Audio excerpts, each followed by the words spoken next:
भोजन किन बर्तनों में करें। या तो पत्तल में करें, पत्तल इसलिए हमारे यहां बनाए गए, ऐसा नहीं है कि बर्तन पहले नहीं हो सकते थे। जिन चीजों में हम भोजन करते हैं उनसे हमारा ऋणानुबंध अर्थात संपर्क स्थापित हो जाता है उस धातु या उन चीजों से। तो पहला प्रयास ये करना चाहिए कि आप अगर किसी आपके बर्तन आपके होने चाहिए, रोज नए नए बर्तनों में आप भोजन करेंगे तो आपको नुकसान होगा। इसलिए समझदार लोग अपने बर्तन अपने साथ में लेकर चलते हैं। इस बात का ध्यान रखें। रही बात पत्तल आदि की, उसकी चर्चा यह है कि वो खाने के बाद डिस्पोज हो जाती है, मतलब वो गल जाती है, सड़ जाती है या जला दी जाती है, तो हमारा उससे जो भी संबंध होता है वो खत्म हो जाता है, पवित्र होता है। लेकिन उसी दूसरे दर्शन में जब आप धातु की चर्चा करती हैं तो मैं कुछ चीजें आप लोगों से शेयर करना चाहता हूं। पानी पीने के लिए 2 धातुओं के बर्तनों का इस्तेमाल आप कर सकते हैं, एक तांबा और एक चांदी। चांदी के गिलास की सबसे गुणवत्ता यह है कि चांदी के गिलास को बिना धोए अगर 1000 लोग भी पी लेंगे तो किसी को भी कोई प्रभाव नहीं पड़ेगा। ये चांदी का गुण है, क्योंकि चांदी एंटीबैक्टीरियल होती है। अगर मैं उसको झूठा करूंगा तो झूठा करते से ही, हटते से उसके ऊपर के सारे वायरस बैक्टीरिया वो खत्म कर देता है। इसलिए चांदी के बर्तन को अगर हम झूठा भी किसी का उपयोग कर लें तो उससे हमारे ऊपर कोई प्रभाव नहीं आता। ये चांदी के गुण हैं। चांदी शीतलता देती है, चांदी में अनेकों औषधीय गुण हैं, आपको शांत रखती है, आपको आनंद देती है। इसलिए चांदी के गिलास में पानी पीना सुंदर है। घर में अगर 1 गिलास है तो 50 लोग पी सकते हैं, एक दर्शन। दूसरा, जल कॉपर में पिए। हमारी बुद्धि, हमारी चेतना आनंद देता है, पानी को मीठा करता है। सबसे बड़ी बात क्या है कि जो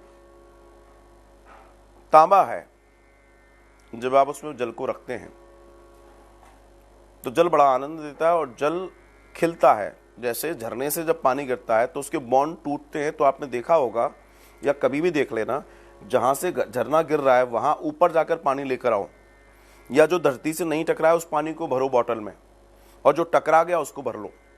दोनों में जमीन आसमान का अंतर मिलेगा, क्योंकि जब ऊपर से पानी नीचे गिरेगा तो पानी के बॉन्ड टूटेंगे। पानी कई हिस्सों में टूट जाता है तो वो सॉफ्ट हो जाता है, निर्मल हो जाता है। इसलिए झरने का पानी, चश्मे का पानी बड़ा आनंद देता है। ये समझना। ऐसे ही कॉपर भी बॉन्ड को तोड़ता है। तो जल की बात हो गई। दूसरा, जल अगर गिलास के बजाय लोटे से पिए तो और भी आनंद की बात है। लोटे का जल गिलास की अपेक्षा लाखों गुना फायदेमंद होता है।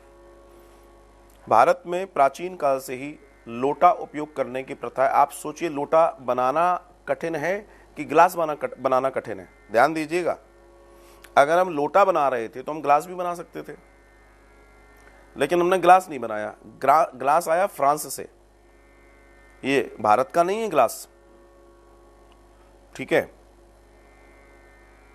गिलास एक रेखीय होता है, सीधा होता है, एक रेखा होती है, और एक रेखीय जल कभी भी स्वास्थ्य और शरीर के लिए अच्छा नहीं होता।